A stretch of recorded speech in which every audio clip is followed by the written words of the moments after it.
La politique sous-régionale de protection de l'environnement et la gestion durable de la biodiversité est coordonnée par la communauté économique des États d'Afrique centrale dans ses 10 pays membres depuis l'an 2007.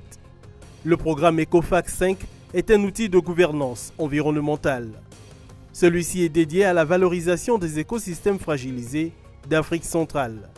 La Commission de l'Union européenne finance le dit programme à hauteur de 30 millions d'euros pour une durée de 4 ans. Le financement permet la réalisation des initiatives dans les parcs nationaux et l'intégration des populations, le renforcement des capacités et la gouvernance environnementale. En somme, 3 axes d'intervention coordonnés par la CEAC. Nous allons tirer des leçons qui vont nous permettre alors de corriger certaines choses pour aller vers une véritable économie, ce qu'on appelait ici l'économie verte, avec le Gabon vert par exemple ici au Gabon, pour qu'on aille vers, disons, une véritable économie forestière. On parlait tout à l'heure du bois, donc il faut maintenant qu'on ait une économie forestière qui va s'appesantir sur les transformations, sur la transformation plus poussée du bois. Les meubles qu'on va vendre déjà au niveau de nos États et au niveau de la sous-région, au niveau continental. Là, par exemple, tous les pays maghrébins, c'est des pays qui n'ont pas le bois comme le nôtre. Donc c'est des marchés potentiels. Donc il faut qu'on aille à la conquête de ces marchés. Et même ceux qui nous vendent des meubles, il faut qu'on aille vers la conquête de ces marchés. Donc c'est toutes ces nouveautés que nous allons mettre dans le rapport de fin du programme, pour dire voici maintenant, après le programme, si demain nous avons à développer le même type de programme, voici comment nous devons le faire sur le plan politique, sur le plan institutionnel et sur le plan technique. Comment rendre disponibles les outils performants pour le développement des activités socio-économiques, conciliant conservation de la biodiversité et amélioration des revenus. Dans les objectifs du programme ECOFAC 5 figure la possibilité de favoriser au profit des populations le développement des activités génératrices de revenus et d'autres activités autour des aires protégées. L'idée maintenant, c'est qu'on doit produire un programme de renforcement des capacités des PME au niveau de la formation pour la commercialisation. Et l'idée aussi, c'est d'arriver à voir comment est-ce qu'au niveau régional, on peut arriver à avoir une étude sur le marché domestique qui pourront aider à alimenter justement le produit qui sont réalisés au niveau des PME. Avec la commission des ministres en charge des forêts d'Afrique centrale, la CEAC veille à l'harmonisation des politiques forestières et fiscales. Les enseignements acquis après l'exécution des 4 phases antérieures du programme ECOFAC favorisent une synergie entre les experts africains et les États membres de l'Union européenne. L'Agence allemande de coopération internationale GIZ intervient au Cameroun et en RDC dans le cadre du programme de promotion de l'exploitation certifiée des forêts dans le bassin du Congo. Sur l'ensemble de 3 composantes du programme, nous sommes arrivés déjà à obtenir un certain nombre de résultats qui sont intéressants au niveau des aires protégées et au niveau de la composante FLECT. Par exemple, au niveau de ce programme composante FLECT, il y a déjà un certain nombre de produits qui ont été obtenus. Notamment, il y a une étude qui a été faite sur les petites et moyennes entreprises qui travaillent dans le secteur forestier, parce que nous avons compris que les PME, comme nous les appelons ici, ont un rôle très important à jouer au niveau de l'économie forestière, au niveau de l'économie du bois. Si vous regardez bien, à partir de la production jusqu'à la transformation, les PME jouent un rôle très très important. On a obtenu des résultats d'une étude qui a été faite au niveau du Congo, au niveau de la République démocratique du Congo, au niveau aussi du Cameroun. Du point de vue du secrétaire général de la CEAC, la prise en compte de l'économie des aires protégées sous concession et hors concession, la lutte contre l'exploitation illégale du bois, la lutte anti-braconnage et la formation constituent un motif de satisfaction et une avancée vers la réalisation de la vision des autorités sous-régionales en matière de développement de l'économie verte. Donc au niveau de la CEAC, nous sommes très très contents de l'appui que le programme, disons, l'Union européenne nous apporte. Donc notre collaboration est bonne. Et nous souhaitons qu'elle soit encore, qu'elle le soit encore davantage. Parce que bon, c'est toujours bien de dire, s'il n'y avait pas ce programme-là, on ne serait pas là. On ne sait pas ce qu'on aurait gagné, mais on sait au moins ce qu'on aurait perdu. Un des volets du programme ECOFAC 5 porte sur la gouvernance forestière. L'Union européenne présente le plan d'action FLECT comme un protocole de contrôle, de vérification et d'autorisation de la commercialisation du bois légal. Alors la cellule FLECT, en fait, c'est un projet qui a démarré depuis maintenant 18 mois à peu près. C'est une cellule qui était à créer de toutes pièces. Donc après une petite période de mise en place qui a nécessité de recruter les différents membres, on peut dire qu'elle est à peu près opérationnelle depuis environ 1 an. Et depuis 6 mois, on peut dire qu'un certain nombre de priorités ont été dégagées pour lesquelles la cellule a fait des gros efforts pour pouvoir planifier ses activités, pour le moment essentiellement en direction du secteur privé, où la cellule s'intéresse à la façon dont le secteur privé va mettre en œuvre les accords, et puis aussi en direction d'un certain nombre d'autres sujets techniques pour lesquels des études sont en cours d'exécution.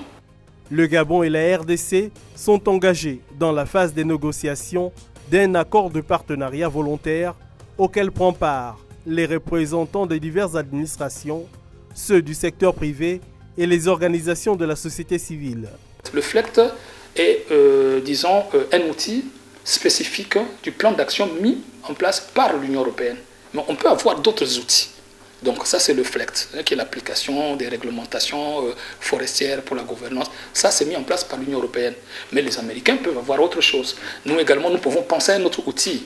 Actuellement, dans la sous-région, on a 5 pays de la sous-région, notamment le Cameroun, le Congo, la République centrafricaine, le Gabon et la République démocratique du Congo qui sont engagés dans la négociation pour certains et pour les autres dans la mise en œuvre de cet APV avec l'Union européenne. Donc le Congo, le Cameroun et la RCA l'ont déjà négocié et ratifié, tandis que le Gabon et la RDC sont encore en train de négocier cet APV avec l'Union européenne.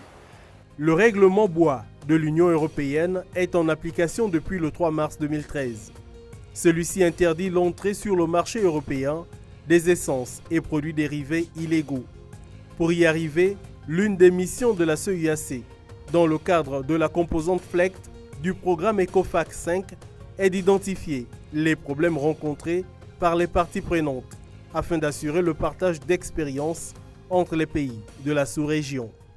Alors la mise en œuvre de la composante lutte anti-braconnage et la mise en œuvre du volet gouvernance est faite par le secrétaire général de la CEIAC. Étant donné que le secrétaire général de la CEIAC avait déjà une cellule FLECT, la cellule FLECT utilisant un outil qu'on appelle le devis programme pour la mise en œuvre des activités, on ne pouvait plus avoir 2 devis programmes. Voilà pourquoi, donc, en collaboration avec l'Union européenne, en accord avec l'Union européenne, nous avons décidé d'intégrer les activités de la cellule lutte anti-braconnage au niveau de la cellule FLECT. Le Palais des Congrès d'Abidjan, la capitale, est le lieu choisi pour célébrer les icônes africaines du football. À l'instar de l'Algérien Rabat Major, le Libérien Georges Opon-Weah, les Camerounais Joseph-Antoine Bell, Patrick Mboma sont quelques noms dénominés qui ont rehaussé l'éclat de la 2e édition de la Nuit du football africain.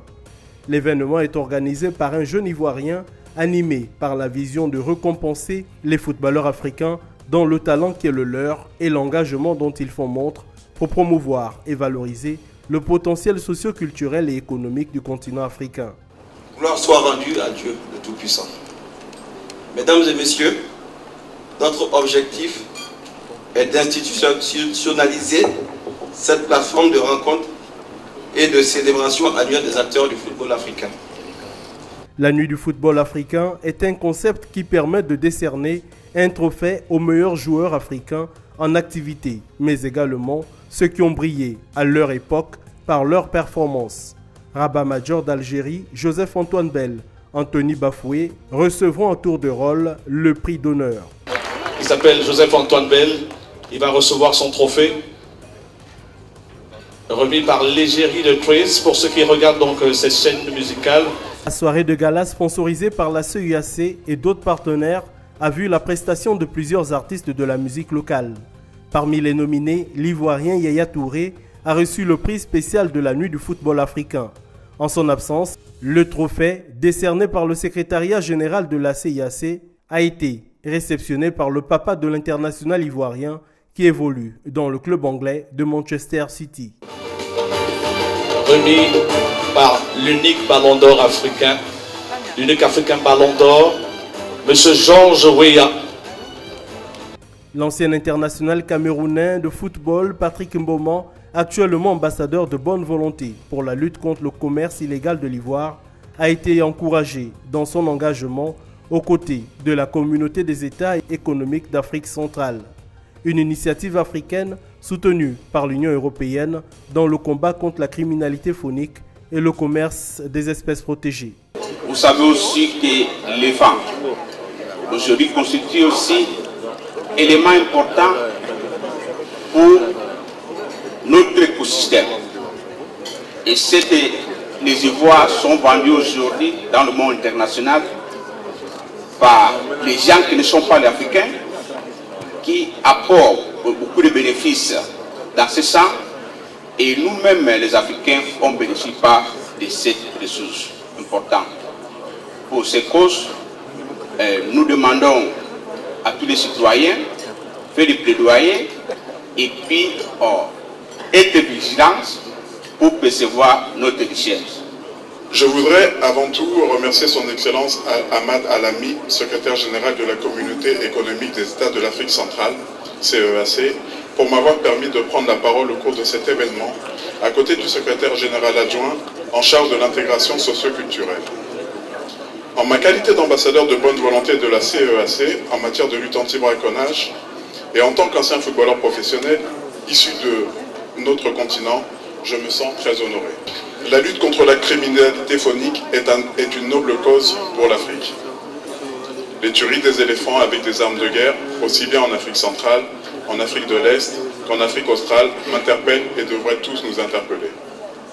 Pour cette raison, en associant désormais ma modeste notoriété aux actions que mène la communauté internationale pour lutter vigoureusement contre la criminalité phonique, j'ai spontanément accepté la mission que m'a confiée la CEAC dans ce sens en mars 2013. Au rythme de l'importance sans cesse croissante des massacres par les braconniers dus à l'utilisation de moyens de guerre et de substances chimiques, il est clair que la disparition massive des éléphants n'est pas si loin. Vous avez, comme nous, remarqué qu'il y a encore beaucoup à faire. Nous avons à Abidjan atteint un objectif qui était celui d'associer à notre action les footballeurs internationaux, au nombre desquels Joseph-Antoine Bell, Roger Mila, Daniel Cousin du Gabon.